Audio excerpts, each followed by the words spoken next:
Hello, Laurent. If you are ready, we can start.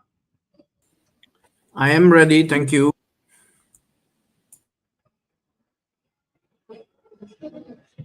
Wonderful. So, very good morning here from Belém, from the COP30 United Nations Climate Change Conference. My name is Miroslav Polzer, and I'm one of the hosts of the Digital Innovation Pavilion here at the COP30 Blue Zone. The Blue Zone is the area where the negotiators are coming together, and we have created this space here, the Digital Innovation Pavilion, to highlight the importance of integration of digital innovation in the design of multi-stakeholder climate action empowerment, because the Paris Agreement implementation, it needs certainly these digital solutions to have action on scale and efficient and transparent and just. And among the elements of digital innovation and the digital public infrastructure that is needed, geospatial tools play a very central role. And we are delighted to have today this session with the UN Office for Outer Space Affairs. With us is Laurent Jaran, and your name was again? Jumpei. Yeah, let's hand it over to Laurent, and perhaps also context information. The office is based in Vienna, and my organization, IAI Glotcher, is also headquartered in Austria. So we are particularly delighted about this cooperation, which we plan to deepen further over the coming months. And we have also Eric, who is in New York now, who will present one particular use case of how geospatial tools can help really engaging more people and empowering also the small island development states that they can connect with global community and global resources. Hi, Eric.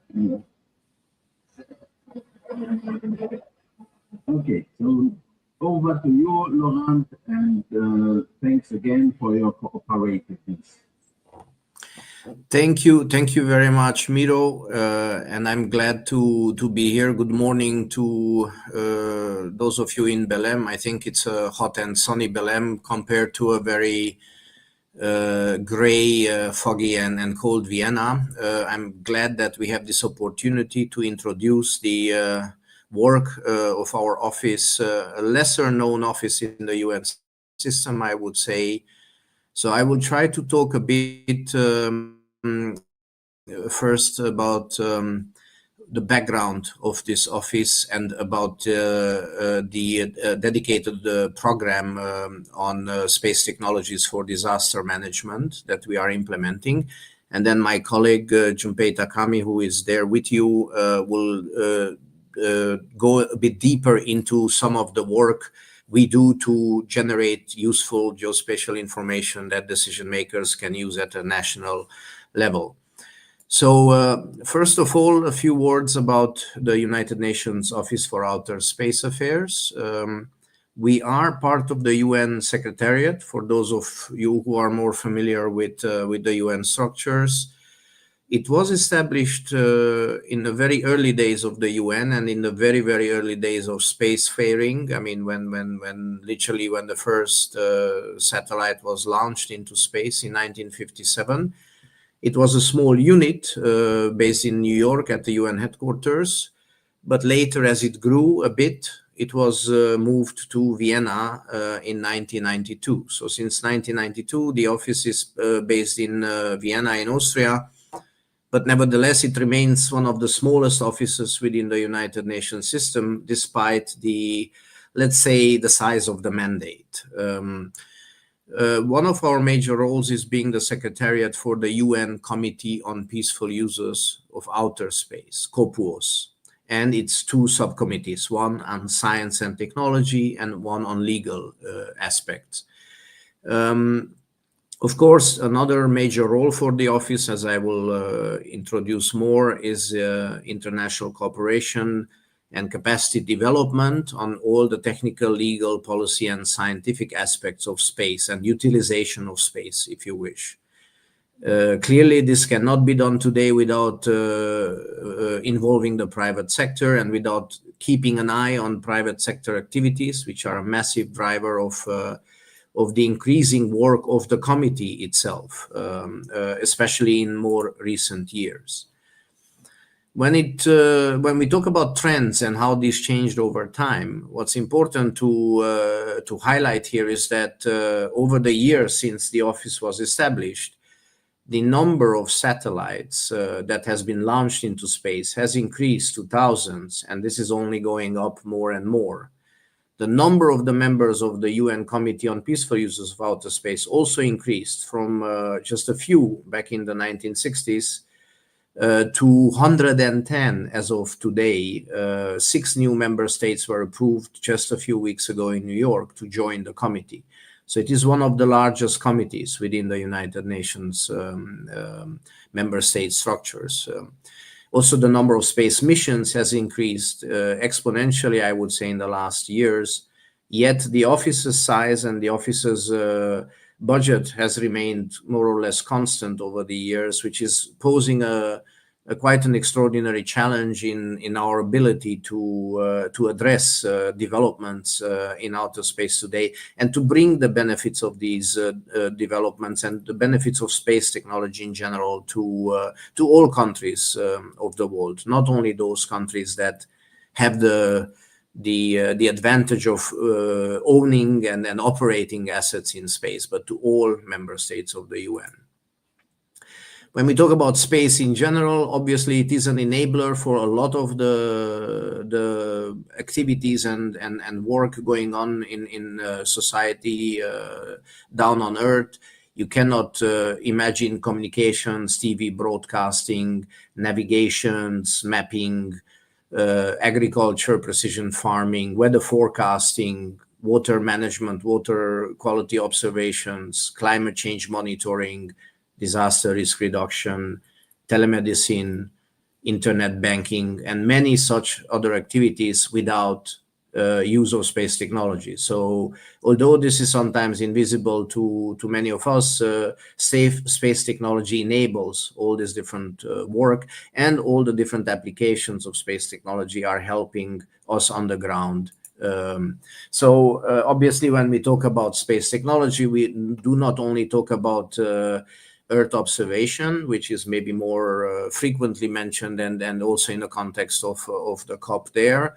We also talk about satellite navigation, about satellite communication. So all these 3 types of technologies together are enabling a lot of the work we do, not only in the developed world, but also, of course, for developing countries. And while the developed world has a lot more access and can afford these technologies more, there's a lot of work to be done in raising awareness and bringing the technologies also to developing countries and so on.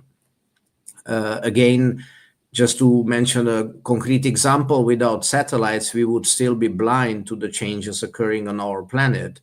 50% of the essential climate variables that delegates are now discussing in Belém as well are measured, can only be measured reliably and frequently from space using satellites. So obviously, as the number of satellites increases, as I mentioned earlier, more and more solutions and applications are enabled to improve this monitoring and our understanding of the evolution of the Earth and of its climate over time. Almost 90% of those accurate weather forecasts that we all rely on are based on satellite data and on satellite information collected every 5 minutes today around the world, operating a number of meteorological satellites. So obviously, satellites support our efforts to improve resilience of society and to drive a broader ecosystem of support. And this is why it's so important to invest in these technologies, to raise awareness of what's possible with these technologies, and in general to use these technologies across the world much easier and much better. So our office has been focused on bringing these technologies to the users through a number of programs that it implements. Our program on space applications existed since 1972, and we have trained thousands and thousands of users around the world in how to use satellite imagery, how to use satellite navigation systems in various societal benefit areas, from environmental monitoring to natural resource management, wildlife crime, water management, ocean agriculture, climate action, health, space, weather, etc. So this program has been there for more than 5 decades, bringing these technologies closer to the users. We also have a UN-wide coordination mechanism on space that brings together all the UN entities that use space applications or have any activities related to space technology. We then have our UN Spider program that I will talk a bit more about. This one is dedicated for space technology for disaster risk reduction and disaster management. And then we are also a secretariat for the International Committee on Global Navigation Satellite Systems, or ICG, since 2005. And this is bringing together satellite operators from about 9 countries currently, who operate satellite navigation systems, and the interoperability of those different systems and the utilization of signal from all those different systems across the world is important. And that is why the operators turned to the United Nations to enable that coordination through setting up such an international committee. And as I mentioned, we are the secretariat of that committee. Now, as we zoom in on the UN Spider program, in 2006, after years of debates, the United Nations General Assembly, all 193 member states, concluded that there is indeed a strong increase in the number of disasters around the world, in the number of people affected by disasters in general, and that there is a need for the UN to bring technologies and solutions closer to disaster managers worldwide. Because there's still a lack of awareness and access to many of these technologies. So in essence, that led to the establishment within the UN General Assembly of this United Nations platform for space-based information for disaster management and emergency response. UN Spider is the acronym. You see the resolution of the General Assembly that established the program in December 2006. And our mission is to ensure that all countries have access to and develop the capacity to use all types of space-based geoinformation. Again, it could be Earth observation data, it could be GNSS data, it could be satellite communications to support that full disaster management cycle. And this is important, full disaster management cycle. It's not only about responding. We all know it's always on the news when we respond to a disaster after it happened. But we can use these technologies to be better prepared, to look at hazard, to look at exposure, to look at preparedness in general, to look at early warning systems, early warning solutions. And also after a disaster happens, obviously the response efforts are imagery, satellite imagery and communications are critical for that. But then we can also go further and look at recovery and look at mitigation aspects. So this is completing that cycle of the disaster management activities, and the use of space technologies in all these different phases is very important. So we try to show that and enable countries to use those technologies better. We have been visiting many countries around the world at their invitation. We have been in about 55 countries, mostly low and middle income and small island developing states, providing technical advisory support, undertaking official technical advisory missions at the government's invitation to assess the gaps in use of these technologies in the respective countries, and to provide officially advice on behalf of the UN and on behalf of the group of experts that we take with us on how to improve use of these technologies. And then, of course, we help countries when needed with access to satellite data, especially for responding or preparing for disasters. And of course, we do a lot of capacity building training workshops relevant to the mandate and support emergency response in general. Again, it's quite an achievement over the 17, 18 years of the existence of the program, having visited more than 55 countries around the world. Many of them, of course, have been visited 10 years ago. Things have changed. There are still other countries waiting for our support or requesting our support these days. Our limitation is, of course, our resources and our ability as a small team to respond quickly to all the requests. And we hope to improve on that, of course, as we go forward. I will not talk a lot. This is a concrete example of how we assisted small island developing states in developing geospatial data using satellite imagery to develop rapid digital twins, to enable simulation forecasting of floods, sea level rise, etc. My colleague Junpei will talk a lot more about that, so I will leave that those details to him. But just to give you an example of how we work closely with member states to respond to their needs for better geospatial data, for specific solutions, specific applications at the country level. And then we bring in our expertise, our vast network of providers of data, of experts around the world to support as much as we can provision of such data and solutions.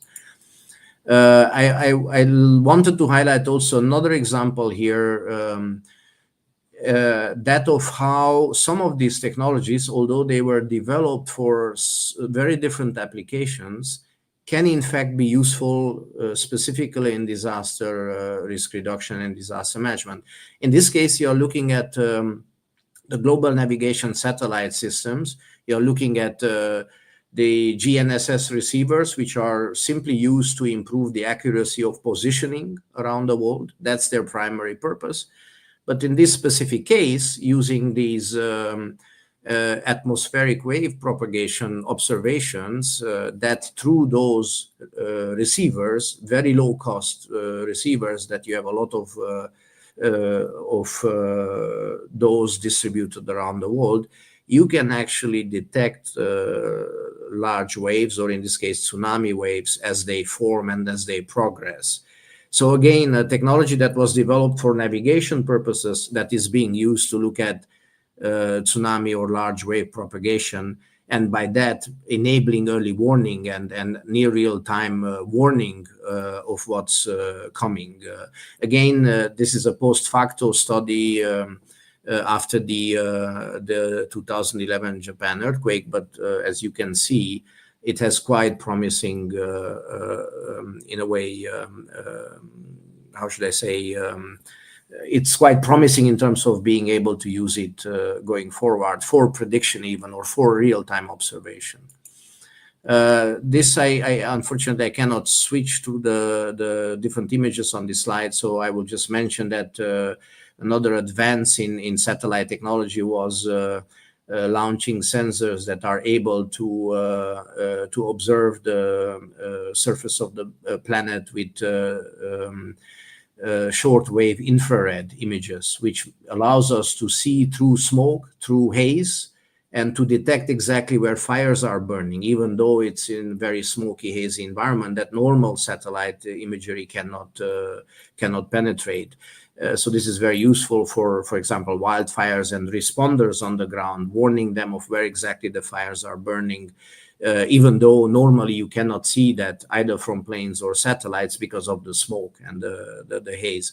So again, with these technologies, advanced technologies, we are now able to see through that smoke and through the haze to actually pinpoint responders and help maybe save their lives as well, avoiding them being caught by surprise on the ground. So it's quite advanced technologies, quite interesting developments that we are looking at applying more broadly in every country going forward. Maybe one of the last points I wanted to mention is that because within the United Nations system alone, different organizations are providing different support to a number of countries on the ground, be it improving food security or food distribution, agriculture, environment, disaster management. So different offices with different mandates support countries in different ways. And very often the UN organizations themselves are acquiring and accessing satellite data at a high cost without any coordination. And this is, of course, generating additional expenses. It generates, in a way, more time and more effort to obtain and access the same data, while it also reduces the chance to share that data easily, not only between the UN entities, but also with the countries we are supporting.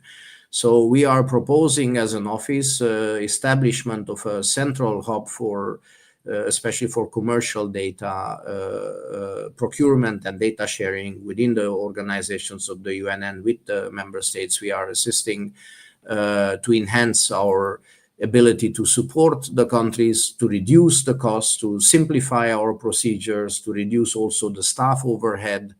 And not only that, but also to be able to work with more companies, more data providers. Because if in the past we had 3-4 companies who were providing very high resolution satellite imagery, today we are looking at 100, maybe even 200 by now around the world that are launching satellites, collecting satellite imagery, and are distributing it or selling it to users.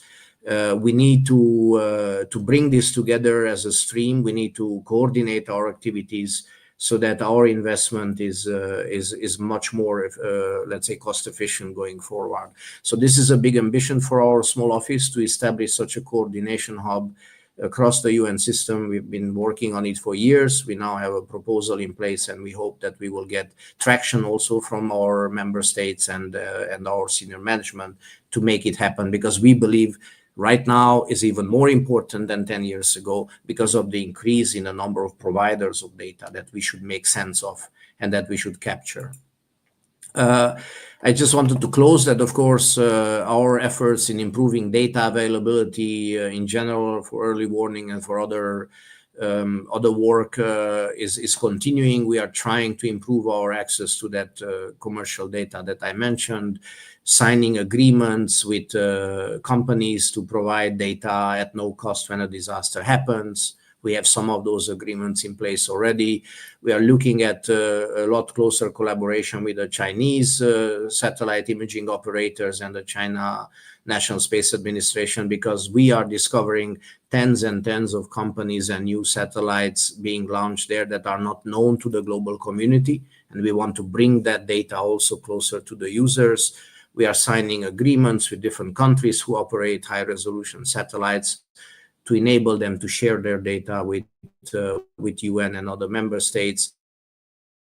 We are looking at licensing higher resolution elevation data, for example, to allow improved geospatial data production and products development by all countries and by all UN entities as well. This is also a challenge because such data is quite expensive, and negotiating a reduced cost usually takes a lot of time and effort.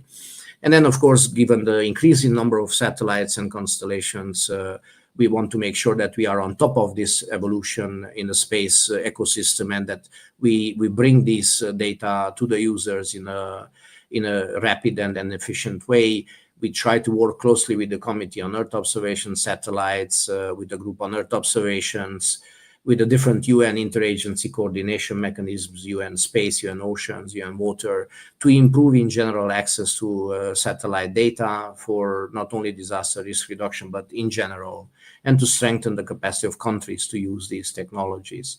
And I stop there. I mean, these are just some challenges as we go forward. What are we looking at next? Integration with AI and digitalization streams across the world, more cooperation with the private sector, with NGOs and foundations in terms of also mobilizing resources.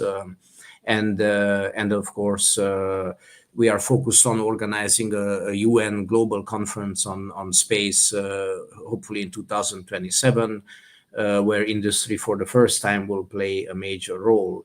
When the last such conference happened in 1999, the stage was completely different. Now in 2027, it will be very, very different ecosystem coming to such a conference. You have some links there to a space solutions compendium our office is offering and the partnerships webpage. I hope these slides will be made available to everybody. I think I stop there, and my colleague will, of course, continue with some more details on our work on the ground in supporting countries. Thank you very much. Miro, over to you. Thank you very much, Laurent. This was a wonderful presentation, and it's really UN Office for Outer Space Affairs. You said it's small, it's perhaps not so known, but it is really connected with the technological developments fully. And really, the UN system is very often lagging behind emerging tech development and everything. But your office is really cutting edge and building the necessary partnerships, really also this hub for very high resolution imagery and so. And this openness to partnership is also very special and valuable and shows the relevance of your work for the world beyond the national governments, that you really make these kind of assets of the UN system relevant and valuable for the whole world. And we are very much looking forward to our partnerships that we are envisaging. And with this, I give the word to Junpei, and we will switch the presentation now to yours, and you can also control the slides here. You have to click here, these arrows, and then moves. Yeah, thank you. My name is Junpei. So thank you for coming for the very, quite a few audience. So it's great to have my presentation here. Thank you for Laurent for the focusing on the overview of what is UNOOSA and the UN Spider as well. As my supervisor Laurent said, not only Earth relations on the GNSS and the communication satellite, working for every aspect on the application side. So I'm going to more focus on the bit ground level for the digital twin for disaster management by UNOOSA and the UN Spider. So, okay. So, UNOOSA, so I won't go detail, but as Laurent said, like UNOOSA is a unique UN agency focusing on outer space affairs. And then not only outer space affairs, so we are also targeting SDGs and any like application side on the ground level. So UNOOSA has already 104 member states. As Laurent said, like a COPAS is our annual congress, and then they are sharing their statement like a space policy and the space law, space science and then technology. And then our mission is gateway and then convenience and then also the capacity builder. So I'm now belonging to the UN Spider. But when I first had like a UN Spider, charity's name, but I'm now enjoy. So right now, thank you for Laurent. And then UN Spider is focusing on disaster risk management using not only Earth observation, so we can also cover in like IoT device or GNSS and then communication satellite in from the multi-aspect space science and technology. UN Spider has also three office: China, Beijing, and also Germany born, and then also Israel. So we do like one week or several days technically advisory support, and then capacity building by just directly going there and then nations and countries, and then doing a workshop or training, and then also the having events, and then also the workshop after the international conference, and then also we are organizing our own website knowledge portal. So Myanmar earthquake, the recent activity is a disaster response by UNOOSA. So my supervisor Laurent said it's not only like a current dominating big data provider, satellite data provider. We are reaching out any small satellite data provider, space startup, so they are operating small satellite constellations or multi-satellite observation system. By using that technology and then in higher frequency, we can get more real-time so disaster situations, observations in the Myanmar earthquake. So by asking data satellite and the optical satellite data providers, we can get as soon as possible for which buildings was collapsed and which bridges and the infrastructure was collapsed. And then asking our regional support office, so they are analyzing more damage building collapse from their own satellite or higher resolution satellite. So not only that, so we are accelerating more. We are including more cutting edge technology like AI and then digital twin and then embedding and then any other advanced technology and then ideas. So we published this mapping disaster resilience for GeoAI. GeoAI stands for the Geospatial Artificial Intelligence best practice from the UNOOSA network. So the regional support office, UNOOSA regional support office contribute our activities and then they provide their own AI-based, GeoAI-based analysis and the use case, and then we can just publish from there. And the UNOOSA is so I don't know so how many of you know like VIS ecosystem and the UN system, UNOOSA and the UNOOSA and the UNGFC and the UNGIS or any other UN related agencies focusing on disaster risk management and disaster management, but it has a little bit different context, and the UNOOSA is focusing on space related activities for disaster and then space governance. That's our main mandate and mission. So digital twin is more like a 3D model, and then using that 3D model, how to simulate flooding, landslide, land consider energy consumption, and the heat island for any context or any application. So digital twin can work for that.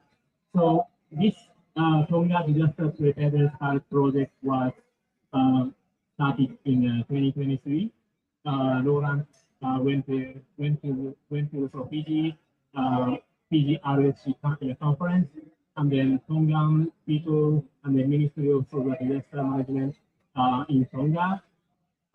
So UNOOSA, UNOOSA, and then any other stakeholders agreed on so launch this platform based on the in-kind contribution. So you can see the left top left, like state agencies, private sector, and then national government and the UN staff contribute on this platform development based on the in-kind contribution. Under this initiative, UNOOSA take a leadership and then initiative, and then we do land surveillance and drought monitoring, and then providing a 30 centimeter resolution parameter, and the simulation sea level rise using only satellite data and then different products combining the AI context.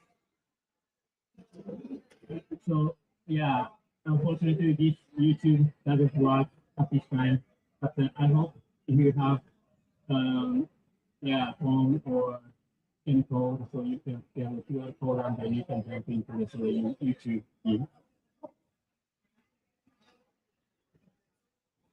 Okay, good. Okay. So honestly, I went to the Tonga, Kingdom Tonga, and then this is the first time in Tonga for the remote sensing GIS workshop.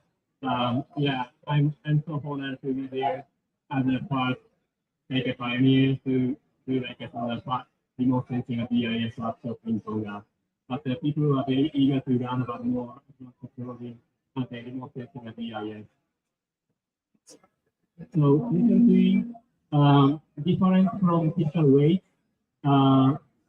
previously, any like a sort of digital scene developer using UAV drone stereo observations by using these technologies and then by just flying the planes and the drone, it takes cost. But this technology, so in this platform, this project, we are asking like a digital scene provider using only 30 centimeter satellite images to create digital scene for realistic ones. So they do like detect building footprint using 30 centimeter resolution. This is a typical way. But after that, they are estimating the height information by using the area of shadow or context or fixture of the housing of the building, and they finally estimated the height information. Of course, there are some issues like accuracy, but I hope like improvement and improving this technology, and then by combining more like training data, so the accuracy, I hope so that should be improved. And then by putting like the texture of the roof and the window and the color of the roof, putting the texture into each object, they create the realistic object. That's a current technology like the F3 dominated like now in this digital twin world, like using delta and Gaussian tracking, which is so like a AI technology. But I hope like collaborating with F3 or other digital twin providers, I hope we can create more great 3D model, including like simulation planning or any other field. So in this project, we developed LOD1 and the LOD3. LOD3 means like a more realistic one, and then it requires more like a 3D software. Why do we did? Why? Yeah, we worked on this one because the Pacific Islands do not have no data set from like image so Google Open Buildings and the Microsoft Global ML radio screen. So that's why this is so very it makes sense to tackle so these like issues. So they do have a building screen like an opposite map, but without any height information. So using AI technology by putting height information using AI technology, so they finally so that get like a so this thing. So after this flow, I've already simulation tool for the planning. So using this tool in this project. Sorry, this is a video, but unfortunately I couldn't show up right now. And then the next action to be more like an optimization. So what makes sense like a digital twin is like a more real, yeah, visually good and then visually understandable. So such impact is very important for the building social awareness. So by putting like an install like a IoT rangos and then weather stations, like other like for the Pacific Island, and then using AI technology to develop digital things. And then finally combining all information into the one platform. So they finally understand how to evacuate from their housing to the evacuation point. So depending on the flooding scenario. So this is what I want to do combining like IoT or ground level information to the digital twin. I know this is a very challenging, but the currently people living there are getting used to like the flooding and the sea level rise. So by simulating like flooding, sea level rise information, finally they got how impact such like a less social awareness impact their lives and like their daily life. So I know so early warnings, yeah, this context sounds like a early warning system. Uh, but for now, we like to develop this like a platform including any kind of information. So this is a theme on the current year data DRM and then also your information and then this function. Yeah, so this is also videos. But I hope so in the next time. So you can, yeah, that can also the year slide on YouTube. You can have the videos for how to develop this thing. So yeah, this is might be like for the yeah open for yeah for open forum for the everyone for the stakeholders.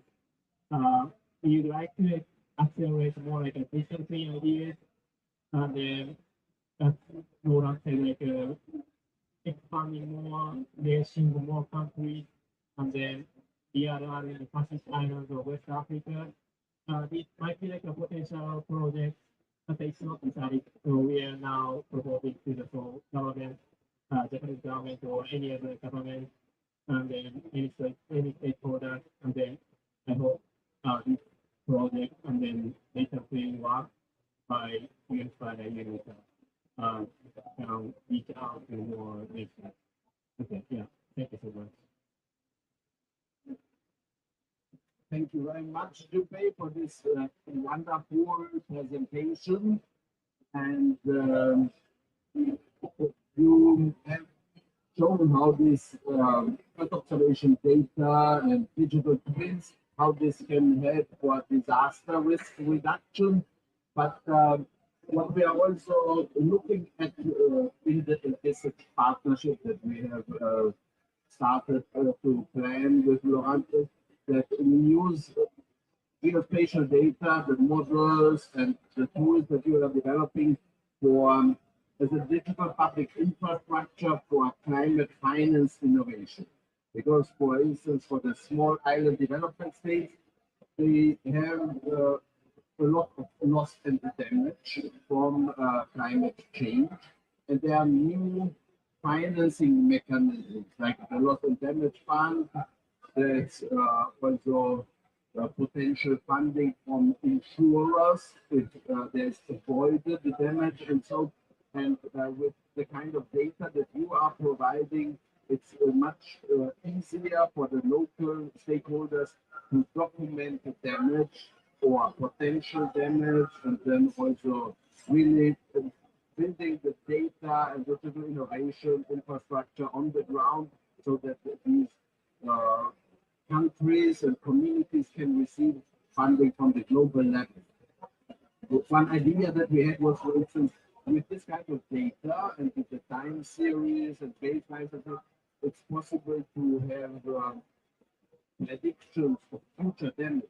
That's almost unavoidable damage, and that there could be some kind of if the climate change loss and damage future credits, so that it's sure that global community will have to pay these countries, but that some investors through innovative finance mechanisms could buy these credits now for future damage, and then helping these communities to invest in reducing the disaster exposure or something else. So these are just some of the ideas. Yeah, thank you. Yeah, I hope Roland, yeah, can jump in for this discussion. And then, yeah, personally, I like a DTI concept. So yeah, from more ground level or like a grassroots level, so they have to, yeah, they for the comment and opinion to the more higher level. So one of the potential concerns is like a Pacific Island. there are there are so much global data right now, right? Okay, sure. Sorry. There are so much global data, right? But only the program is just so super low resolution for each global data. Like one of the meteorological data that cover only like 500 meters or 1 kilometer. But from the Taku Island, so Roland said always like so it covers only 2 pixels. So this is so very difficult, right? So first point, DPI is very important, but also at the same time we have to focus on the comment or opinion from the ground level, and then also the resolution and the time frequency, and then how to store such a great higher sensitivity information into for DPI. That's one of my concerns and the information myself. So I don't know, Roland, show up to any camera. Okay. Laurent, would you like to add something, Laurent?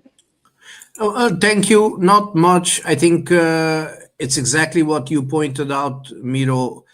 We present to you what we are doing and what we are trying to do, but I think we welcome ideas, suggestions from the community, from you, others, to how we can kind of put this data then to good use going forward, and in what kind of mechanisms and schemes, including that those suggestions you were making, we can then utilize this data so that it's benefiting society on multiple levels, not strictly for that responding or simulating a disaster situation, but that it helps all these other efforts going on, and future proofing also a bit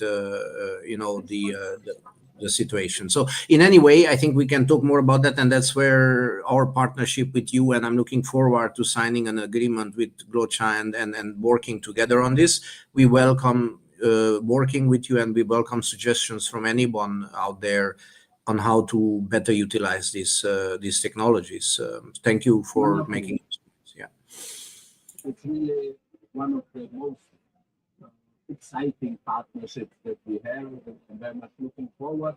But talking about partnerships, let's give the floor also to Eric Hansel from Superverse. He has brought us also together with Laurent and is working on digital twins. And Eric, please, over to you. Thank you very much, Miro. Nice to see you, and Laurent and Junpei. Really interesting conversation so far. Good morning from what is clearly a much colder New Jersey than where you guys are in Belém. And I thought that perhaps to frame my conversation about marine digital public infrastructure, we could start with a video that we made, which should make it easier for the audience to understand a little bit about where our head is at when we're looking to create experiences that can be moved through to build understanding, empathy, compassion, and eventually change behavior using all of this high-level data that everyone talked about. So, Miro, if you could start the video, I would appreciate it.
Thank you very much. So as a codes member, my focus has always been on how to engage more people or more stakeholders and younger stakeholders in the conversations that are being had around data, digitalization, ocean protection, food security.